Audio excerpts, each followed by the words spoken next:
Qasim butter صاحب یہ بتائیے گا کہ تعلیمی ادارے اتنا ایزی ٹارگٹ کیوں بن چکے ہیں؟ Educational institutes, why always educational institutes? ایسا کیوں ہوتا ہے کہ صرف ایجوکیشنل انسٹیٹیوٹ کو سب سے پہلے بند کیا جاتا ہے؟ اسموک پھیلانے کا باعث تو ٹریفک بھی بن رہی ہے، اسموک پھیلانے کا باعث آگ جلانا بھی بن رہی ہے، وہ تو بھی آگ بھی جل رہی ہے، میں راستے میں آتے ہوئے دیکھ رہا تھا کچرا اکٹھا کر کے آگ لگا دی جاتی ہے. تو تعلیمی ادارے کیوں؟ جی جیسے لودھی صاحب نے کہا کہ یہ ایک پلانٹ جو کام ہوتا ہے نا، اصل میں چیز جب کوئی بیماری آتی ہے نا تو اس بیماری میں کوئی انفیکشن ہوتا ہے، ٹیمپریچر ہوتا ہے تو ایک انفیکشن ہوتا ہے جس کی وجہ سے بخار ہوتا ہے، تو اس کا علاج انفیکشن کا کیا جاتا ہے، نہ کہ ٹیمپریچر کا علاج کیا جاتا ہے. ہمارے ٹیمپریچر سمجھ لیں کہ سکول ہیں، انفیکشن جو ہے وہ ہماری گاڑیاں، انڈسٹریز، ساری چیزیں ہیں.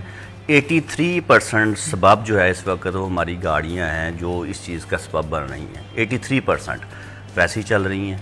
تعلیمی ادارے بند کر دینا اتنا آسان ہے کہ ایک سمپل سا نوٹیفیکیشن، وہ بھی فیس بک کے اوپر آتا ہے، وہ بھی رات کے 11 بجے جو ہے وہ ایک انفارمیشن آتی ہے کہ کل سے اسکول اوپن نہیں ہوں گے اور اتنی دیر کے لیے نہیں ہوں گے. اور اگر خدا نخواستہ کوئی اسکول یا کالج، ظاہر ہے ہم پاکستان میں رہتے ہیں، ہمارا ایک سسٹم ایسا ہے کہ جس میں پیرنٹس تک باز پہنچانے کے لیے ٹائم لگتا ہے. تو جب مارننگ میں بچے اسکول میں آ رہے ہوتے ہیں تو بعض اوقات ہائر اتھارٹیز کی طرف سے جو ہے وہ نوٹس لے لیا جاتا ہے کہ اس اسکول یا کالج کو اوپن کیوں کر دیا گیا ہے، حالانکہ وہ انفارمیشن دینے تک کے لیے ٹائم جو ہے وہ ریکوائرڈ ہوتا ہے، پراپر طریقے سے ان کو ڈیلیور کیا جانا چاہیے. پہلی چیز.